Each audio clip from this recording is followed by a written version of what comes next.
les vamos a pedir a las personas que están ahí en el lobby que nos acompañen, que los invitamos al cierre de esta primera jornada del quinto coloquio de Historia, Cultura y Medio Ambiente con la presentación del Atlas Etnográfico del Noroeste de México.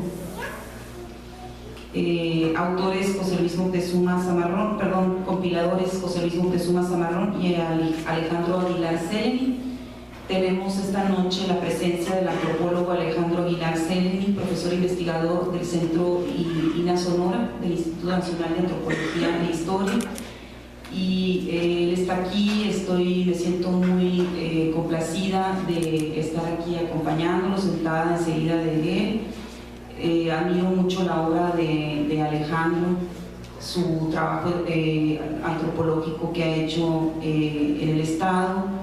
Y bueno, no nos acompaña en esta ocasión José Luis Moctezuma Zamarrón, está en el programa, pero bueno, aquí están sus palabras, su entrega aquí en este libro. Es uno de los autores de este libro, también Alejandro y otros autores más que le dan una visión muy muy rica a este tema, pues que para los interesados, pues hay tanto escrito, ¿verdad?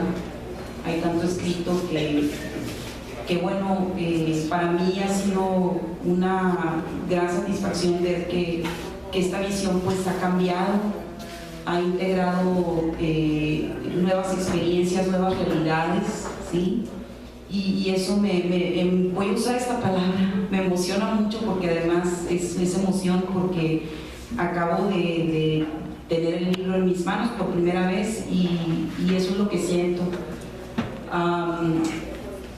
Pero le voy a ceder la palabra a Alejandro primero y que nos platique sobre este libro desde su experiencia, y yo seguiré después elogiando esta obra seguramente. Gracias. Cherihueva, muchas gracias. Pues Ewi, Coxiari, Auca, Shostá, Shoin, Yoshkuira, Yosenchaneagu.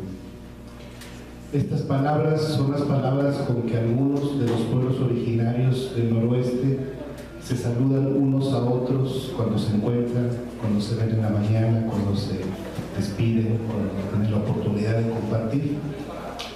Y no es nada más una manera de saludar, es una manera de ver el mundo, de pensar las relaciones entre la gente, y pues eso es lo que nos ocupa en este libro. Antes de profundizar un poco en esto, quiero decir que pues de alguna manera dedico esta sesión, esta presentación. Hace poco menos de un mes falleció un personaje muy importante en el mundo sonorense. Falleció don Nicolás Wilson Tambo, quien fuera gobernador tradicional, regidor étnico, pero sobre todo un líder espiritual del mundo Cucapá, de San Luis Río Colorado, quien, pues cosa aparte, está en alguna de las imágenes de este libro. Y bueno, la ausencia de don Nicolás es algo que sufre mucho la cultura Cucapá, y que por consiguiente debemos darnos cuenta de también que lo sufrimos nosotros y el resto de los sonorenses, aunque no seamos conscientes a veces de quiénes son, o los Cucapá o alguno de otros de los dignos pueblos que siguen aquí en nuestro territorio.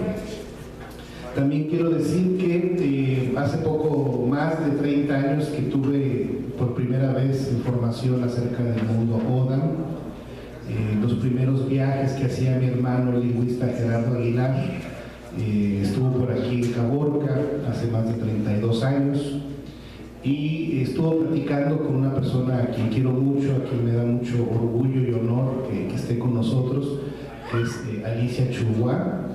Mi hermano fue el primero que me habló de Alicia, que empezó a hacer sus trabajos lingüísticos. Mi hermano falleció el año pasado, no pudo ver este libro, pero Alicia está con nosotros. Y este libro, el Atlas Etnográfico del Noroeste, es parte de los trabajos antropológicos que hace el Instituto Nacional de Antropología e Historia. A principios de los años de 1999, 2000, el Instituto Nacional de Antropología e Historia inició un proyecto que se llamó Etnografía de las Regiones Indígenas de México en el siglo XXI, un corte de caja, podría decir, si fuera contador, administrador, un balance de lo que conocíamos acerca de los estudios de los pueblos originarios de México, y a partir de ese balance, de esa revisión bibliográfica, se abrieron líneas de investigación. Hay una serie de libros que hemos ido editando en este periodo de tiempo, desde el 99 hasta la fecha, libros científicos, libros académicos, libros de divulgación, que pues afortunadamente se encuentran ya en varias regiones del país, en varias bibliotecas, pero que a veces le llegan más fácilmente a los investigadores, a los académicos, que a la gente en general. De ahí que se haya decidido emprender una obra como un atlas etnográfico, una obra de divulgación que tiene el rigor y la profundidad del trabajo académico antropológico, pero que tiene también el sabor y el lenguaje para que podamos recorrer las páginas de este libro y encontrarnos con un mundo al cual pertenecemos, un mundo que no nos pertenece de cierta manera, pero del cual provenimos unos y otros. Esta obra fue coordinada por el doctor José Luis Moctezuma Zamarrón, antropólogo y lingüista, que por más de 30 años ha trabajado aquí en el Noroeste, y con la coautoría también de un servidor, Alejandro Aguilar, ya también con 30 años recorriendo estos territorios, haciendo compromisos, haciendo promesas, tratando de cumplirlas, haciendo preguntas, tratando de entender qué es lo que ha sucedido. Alguna gente nos ha preguntado recientemente, bueno, ¿y este libro cuándo lo escribieron? ¿Cuánto tiempo les llevó a hacerlo? ¿Qué hay dentro de este libro, no? Escuchando las ponencias de esta mañana, la primera respuesta que se me ocurre decirles es que este libro nos ha costado escribirlo más de 13,000 años. Si seguimos la calendarización que hace el compañero de ahí, que no la hace, la hace la arqueología, la hace la realidad. Y bueno, claro que no hay quien aguante estar 13,000 años escribiendo un libro sin publicarlo al menos, ¿no? Y digo 13,000 años porque pues por ahí más o menos ubica la presencia de la gente en estas latitudes, en este mundo. Y este libro reúne el trabajo, como lo decía la historiadora Rafaela Fontanot, el trabajo de investigadores, pero sobre todo reúne los testimonios de la gente de los pueblos. Cuando lo presentamos en Hermosillo hace unas semanas, yo decía a la gente al final de la presentación que este libro lo han escrito también todos ustedes, han participado todos ustedes como mexicanos, como gente que paga impuestos, que espera que sus impuestos hagan cosas buenas, importantes, necesarias, y la historia, la antropología, la cultura también forma parte de eso. Claro que necesitamos carreteras, electricidad, limones, etcétera, pero necesitamos también conocer nuestra historia y nuestra cultura. Entonces, bueno, nos pidieron que organizáramos, imagínense qué maravilla, qué responsabilidad, pero también qué privilegio, que nos haya invitado a hacer un libro donde demos cuenta de la riqueza cultural viva del noroeste de México, de la diversidad de los pueblos originarios y de los procesos culturales que se han seguido en esta región. No podíamos quedarnos en una visión reduccionista de la historia y decir vamos a hacer la historia etnográfica de los pueblos indígenas de Sonora, nada más Sonora, como si esto fuera todo nuestro horizonte. El concepto de frontera, el concepto de Estado de Sonora es muy reciente frente a estos 13,000 años de presencia humana, de formación de sociedades. Aquí podemos ver algunas de las imágenes que ilustran este libro. Y entonces, pues consideramos la región noroeste, incluimos alguna información sobre los pueblos que están en la colindancia con Chihuahua, como son los Kikapú, los Opo, los Pimas, los Macurado, también conocidos como Guarijíos, que están tanto en Sonora como en Chihuahua. Incluimos información sobre los mayo de Sinaloa y los mayo de Sonora, semejantes y distintos, a veces más distintos de lo que piensa alguna gente pensando que todos son del pueblo mayo. Incluimos información sobre los yaquis de los 8 pueblos, los yaquis de Hermosillo, referencias a los yaquis que viven en Arizona. También abarcamos algo de información sobre los pueblos yumanos, los pueblos de los que se habló un momento este día, que son los pueblos de Baja California, los Kumiai, los Palpay, los Quiligua, los Cucapá. También nos pareció muy importante, muy necesario, un compromiso nuestro como investigadores, como institución, incluir, aunque sea algunas pequeñas referencias a los pueblos originarios migrantes que no nacieron, tal vez algunos de ellos en Sonora. Yo tengo algún tiempo hablando de que tenemos que reconocer y decir también triqui sonorense, mixteco sonorense, mije sonorense, zapoteco sonorense.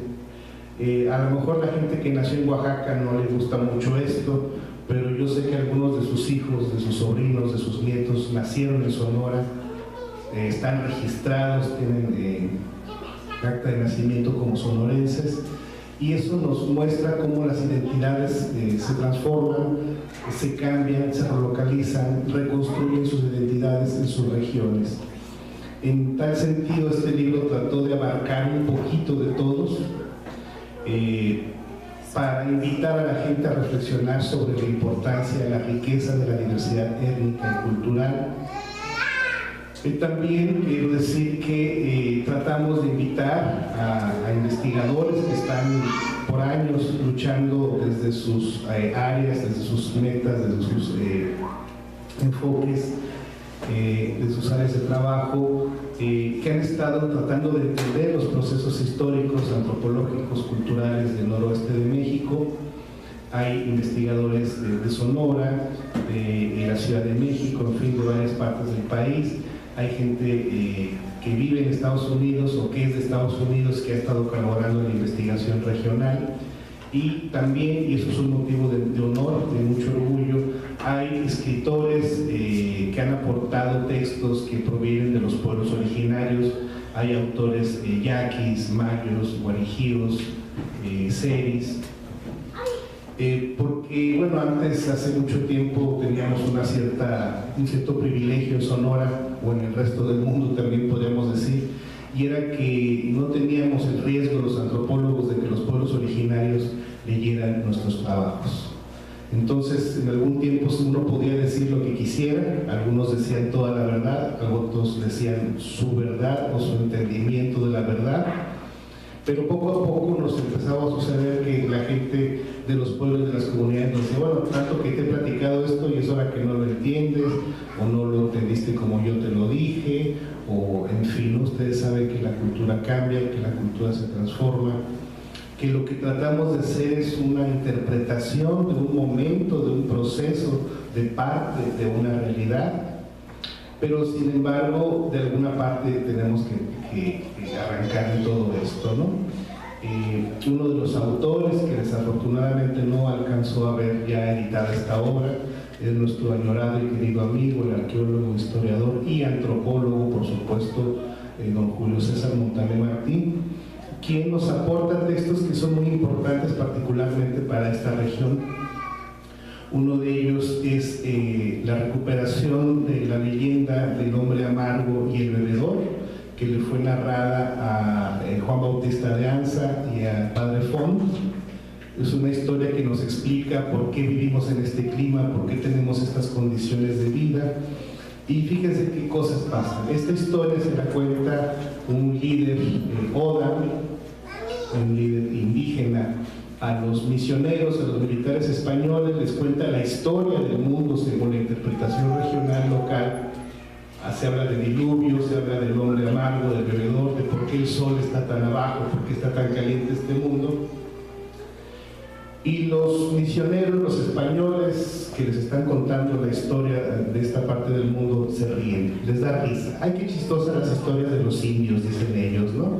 Mira, hablan de lluvias, mira, hablan de monstruos, qué chistosos ellos. Con todo el derecho y con justa razón, este señor se enoja, se indigna y dice, bueno, si se están burlando no les cuento más.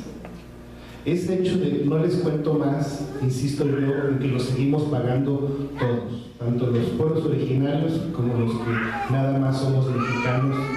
Yo nada más soy mexicano, no mexicano indígena, pero bueno, aún tenemos mucho orgullo en esto.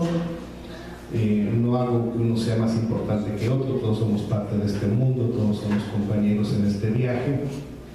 Pero historias que ya todos deberíamos saber, historias que deberían estar en las escuelas, en el corazón de los niños, en la mente de los mayores, nos negaron el derecho a conocerla. Y esa negación se ha ido reproduciendo. Yo he dicho que a veces la antropología es más triste que otra cosa porque estamos descubriendo cosas que en realidad ya deberíamos saber. Deberíamos saber cómo respetarnos los unos a los otros, cómo no sentirnos los dueños de la naturaleza, cómo no estar destruyendo el mundo y sentirnos tan contentos de que el progreso, el desarrollo, las redes inalámbricas, etcétera, nos van a resolver la vida, ¿verdad? Y bueno, entonces son como que muchos cargos y muchos problemas para un solo libro. El Atlas Etnográfico, empezamos a diseñar el proyecto, a hacer el índice general, a contactar a los compañeros investigadores en el 2003. Hace unos 3 años aproximadamente terminamos esta obra de hacer los trabajos de campo, los recorridos, las investigaciones, las entrevistas, de tratar de entender los procesos rituales, el simbolismo, en fin, toda una gama de elementos. Después de que terminamos este libro, se pasa por un consejo académico que supervisa los contenidos, que es el que nos autoriza que esto siga avanzando. Este es un consejo académico interno de Lina, otros investigadores lo leen y dicen, bueno, por aquí falta algo, por aquí como que no lo entiendo, etc. Después de eso se pasa a otro consejo de lectura, que son investigadores de fuera de Lina, para que no digan, entre ustedes los de Lina nomás se andan sobando la espalda y se publican unos a otros, ¿no? Hay una serie de rigores. Y lo digo todo esto porque es parte de nuestro compromiso en torno a lo que comentaba un poco el compañero Córdoba más temprano, la autenticidad, la idea de qué es lo que estamos mostrando, qué es lo que estamos presentando. Yo decía en la ciudad de Hermosillo, y creo que es importante repetirlo el día de hoy, que el hecho de publicar este libro es asumir un compromiso y hacer a la gente responsable de este compromiso, porque aquí viene contenido, información, conocimiento de los pueblos originarios generado por siglos de vivir aquí, por siglos de tratar de no ofender a la naturaleza, de negociar con ella mediante los rituales, las ceremonias, de educar a los niños y a las niñas de una manera responsable y respetable. Y estas enseñanzas corren el riesgo de perderse. En Sonora tenemos un problema muy grave porque la educación indígena está siendo llevada por maestros mayos. Yo quiero mucho la cultura mayo, tengo muchos maestros de amigos mayos, pero resulta que hay maestros mayos en todo el estado y no están ni siquiera enseñando la cultura mayo, están enseñando en la lengua española. Entonces estamos dándonos cuenta de que la lengua española, a través de maestros indígenas, está siendo responsable del desplazamiento del resto de las lenguas indígenas. Eso es algo muy grave que cada región debe discutir, debe reflexionar. Hace unos días me platicaban muy preocupados los señores seris, los maestros con CAC, que los niños que están entre 1 año y 6 años ya no están hablando su idioma materno, están hablando español. Cuando el pueblo Concac era uno de los pueblos más fuertes en la conservación del idioma desde las bases de los niños.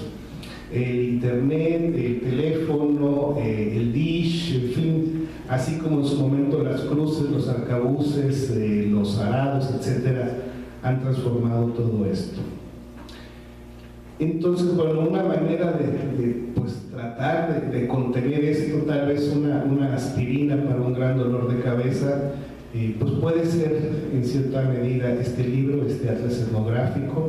Aquí encontrarán ustedes información a través de un ensayo general que va llevando la línea analítica de todo esto, a través de ensayos temáticos donde algunos especialistas